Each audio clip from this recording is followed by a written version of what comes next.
ఆంధ్రప్రదేశ్ లో ఆడపిల్లలకి రక్షణ గురించి ఆలోచిస్తే చాలా బాధాకరంగా ఉంది.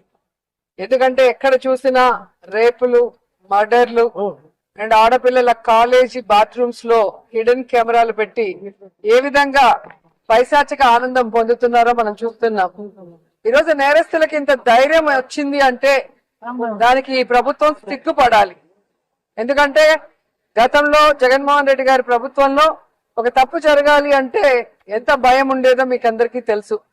సో ఎవరైనా కూడా దిశ యాప్ ని యూజ్ చేయకుండా ఏదైనా అఘాయిత్యానికి అమ్మాయి లోబడితే 24 గంటల లోపల నేరస్తుల్ని అరెస్ట్ చేసి వారిని శిక్షించే విధంగా చట్టాలని కఠినతరం చేశారు. కాబట్టి ఆ రోజుల్లో ముచ్చుమరి లాంటి ఘటనలు జరగటం అనేది మనం చూసుండం.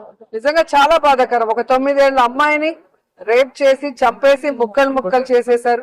60 రోజులు అవుతున్న అమ్మాయి శవాన్ని కూడా ఇంతవరకు తీసుకురాలేకపోయారు. అసలు ఆ కుటుంబాన్ని పరామర్శించడానికి సీఎం గారు గాని హోంమంత్రి గారు గాని వెళ్ళలేదు అంటే కారణం ఏంటో నాకైతే అర్థం కాలేదు. ఎందుకంటే మదనపల్లిలో ఫైల్స్ దగ్ధమయ్యాయి అనగానే డీజీపీ గారిని స్పెషల్ ఫ్లైట్ లో పంపించిన వాళ్ళు ఎందుకు ముచ్చుమరికి స్పెషల్ ఫ్లైట్ లో డీజీపీ గారిని కానీ లేదా సంబంధిత మంత్రి గారిని ఎందుకు పంపించలేదు నాకు అర్థం కాలేదు. అలాగే నిన్న పేపర్ లో చూశాను, గుడ్లవల్లేరు కాలేజీలో బాత్రూమ్స్ లో హిడెన్ కెమెరాలు పెట్టారని పిల్లలు వచ్చి ఆడపిల్లలు చెప్తే అసలు అక్కడ ఏం జరగలేదని ఎస్పీ గారు చెప్పడం చాలా దురదృష్టకరం.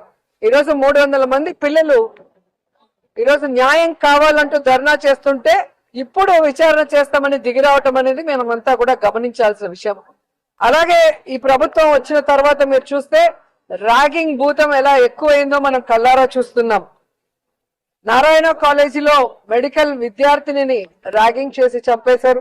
అలాగే కలికిరిలో జేఎన్టీయూలో విద్యార్థి ర్యాగింగ్ చేయడం వల్ల ఎలా ఆత్మహత్య చేసుకుందో గమనించాం. అంటే గత 5 సంవత్సరాలు లేని ర్యాగింగ్ భూతం మళ్ళీ ఈ ప్రభుత్వం వచ్చాక ఎలా పిల్లల ప్రాణాలు తీస్తుందో మనం గమనించాల్సిన విషయం. నేను ఈ ప్రభుత్వానికి ఒకటే చెప్పగలను, రెడ్ బుక్ రాజ్యాంగం మీద పెట్టిన దృష్టి ఇంట్రెస్ట్ పక్కన పెట్టి ఆడపిల్లకి రక్షణ కల్పించడంలో గౌరవాన్ని కల్పించడంలో మీరు ముందుండాలని కూడా వాళ్ళని కోరుకుంటున్నాను. మాట్లాడిన తర్వాత అంటే ఎట్లాగా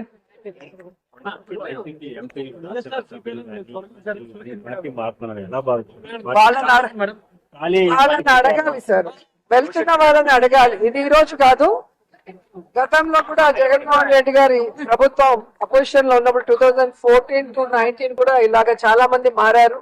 మారిన వాళ్ళు ఏమయ్యారో కూడా మనం కళ్ళారా చూసాం. సో ప్రజల చేత ఒక పార్టీ సిద్ధాంతాలు నచ్చి ఎన్నుకోబడిన పార్టీ సిద్ధాంతాలు నచ్చి ఎన్నుకోబడిన వాళ్ళు, పార్టీ నియమించిన వాళ్ళు ఈ రోజు వెళ్ళిపోతుంటే వాళ్ళు ఆలోచించుకోవాలి వాళ్ళు చేస్తుంది కరెక్టా తప్ప అనేది.